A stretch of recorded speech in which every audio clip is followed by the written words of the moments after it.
Hello, everybody. We are back. So we are on segment 3 now, and over to Navneet.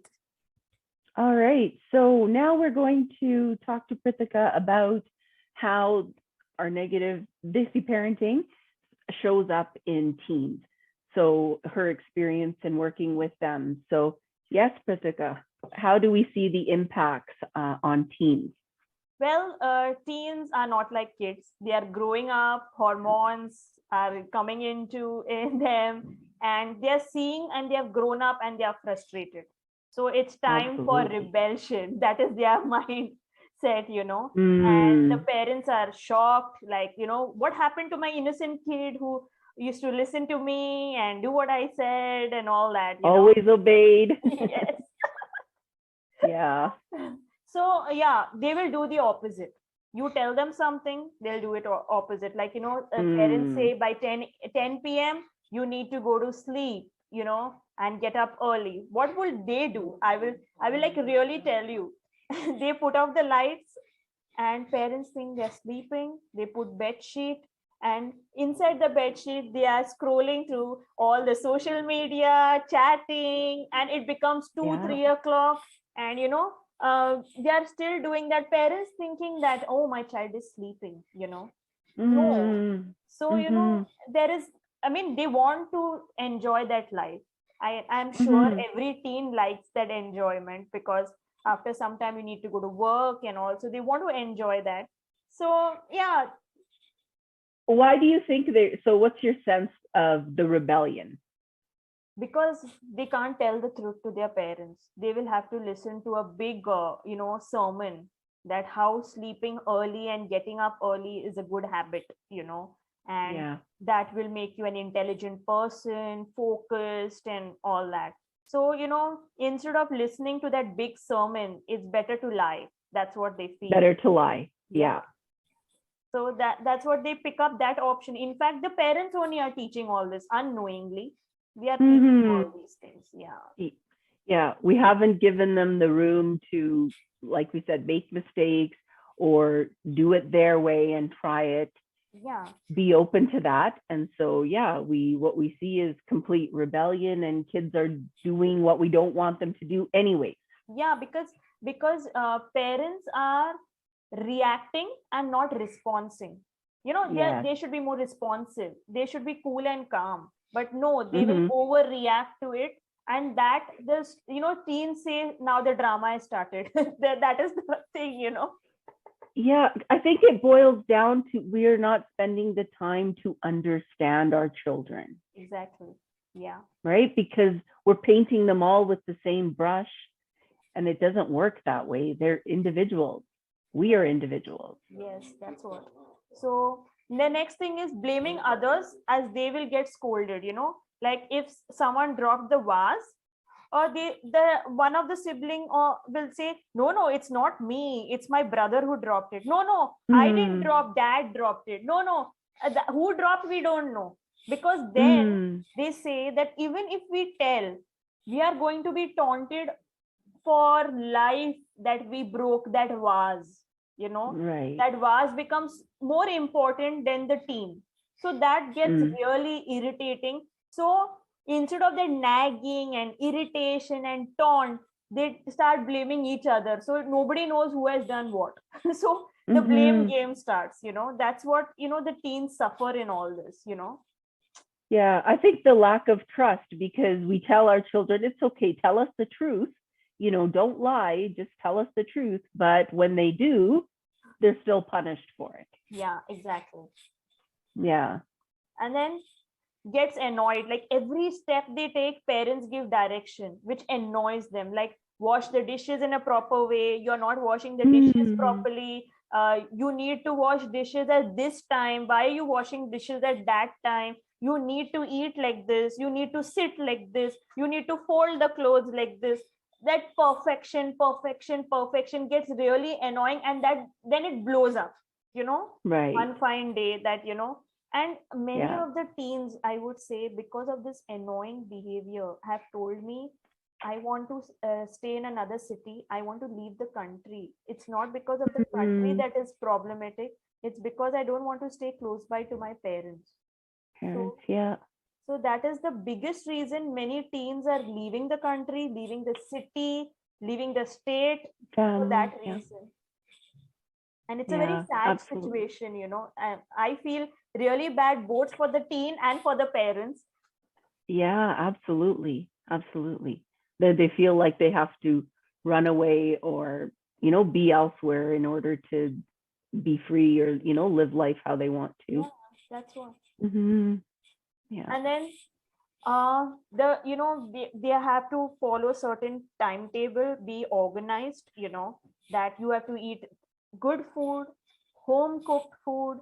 You don't have to eat fries because they are from outside. You don't have to eat Chinese because it's from outside. You have to eat home cooked Mm, food. And I have seen that, these kids are affected a lot. They don't tell their parents and they eat outside. And I have right. come across where my one friend, her brother ate outside and he didn't tell home. Okay. And Mm, he's very afraid of his father. And at home there mm. was food, and he came home and ate again because he is going to get firing from his parents and all that, and he vomited the food out. So Oh boy. he was okay suffering, then hearing Mm, all that, why you ate outside food, what is the reason, I told you not to do this, this is not the behavior, this discipline you don't follow. So this is really making them so frustrated that they are okay to hurt themselves, but they don't want to face that parents, that big thing out of it. They make it a big issue. That's the really mm-hmm. affecting the kids, and the teens Yeah, they're mostly. afraid to speak up. Yeah. And Mm-hmm. having a dislike to their parents, as I said, they don't want to stay with them, and they quite wait when they are going to hostel. Many of the teens have told, I want to go and stay in Yeah, hostel. It's right, okay. right. Okay, I don't have the parents. It's okay. I will feel lonely, but at least I don't have to go through criticism daily. So Daily. that's the thing. They are okay with it. And Yeah, then or yeah, that helicopter parenting, right? yeah, Like yeah, we're yeah. on them all the time. Yeah, exactly. That's so true. Right. Mm-hmm. Mm-hmm. And then obviously pressure to do what parents say, like, leads to being unsatisfied. Like, you have got high grades, so you go and do science because Sharma ji's beta is a doctor. So even Right. you have to be a doctor. No, and if Yeah. you go supposing to humanities, oh, that's only for those who are not good in studies. That's the mentality. Right. So, Yeah. Because they couldn't make it. yeah. So, you're going to take science, you're going to take engineering or doctor. That's it. There's no other Yeah. option. Lawyer. Yeah.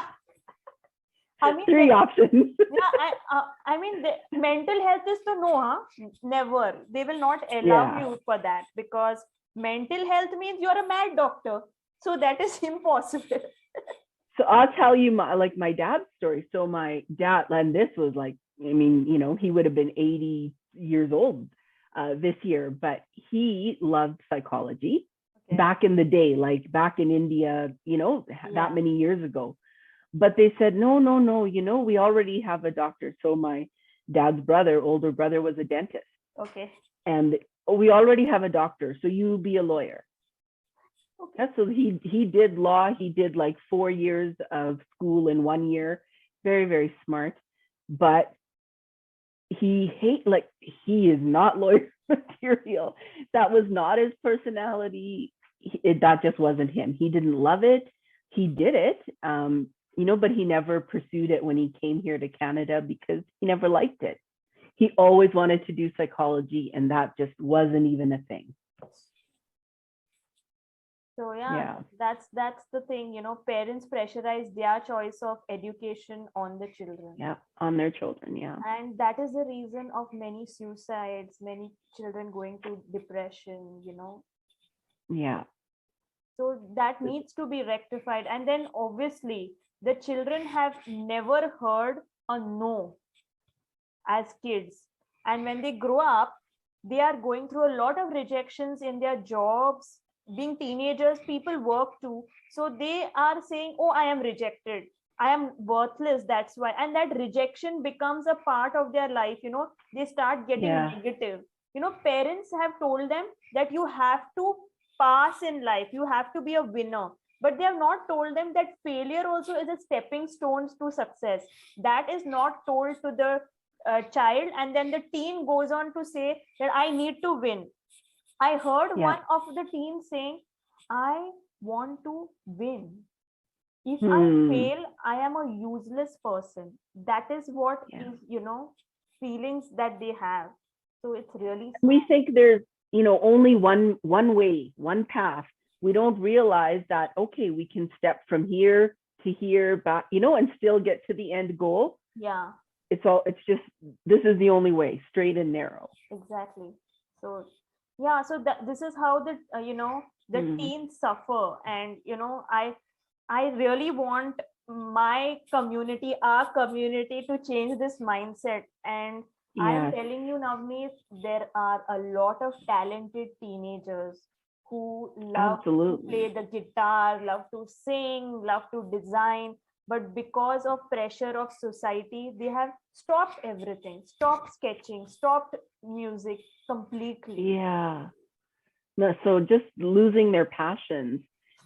And I sort of envy, kids these days, because we didn't have that many opportunities. We didn't have such a vast, selection of activities, all of that. There was, just the basics. And now with technology, there's so much more. So I feel like, oh, like, the world is their oyster. They can do anything, but yet we have, all these obstacles of, and it comes with our perspective and sort of our values with, what we value as a society, and changing, some of that for sure. Exactly. So yeah, these are what the teens suffer. And and you won't believe that there are teens who still come, have a chat with me. They feel better. So they are ready to talk to me anything, because they know I won't judge them, I won't give them big sermons. And Mm, I'm there to listen to them. So they right. are like anything in the world, they can come and talk to me. And they easily tell, we can talk to you, not to our parents. They will react Yeah. in a very bad way, Yeah. and that I don't want. Right. It's that, the non-judgment and just having a safe place to talk. Yeah. And yeah, absolutely. So informative. Thank you, Prithika. Yeah, you're welcome. So this was the third segment, uh, and this was about the teens. So we will be going to our fourth segment shortly. So stay tuned. Thank you, Navneet. Thanks, everyone. Yeah, thank you.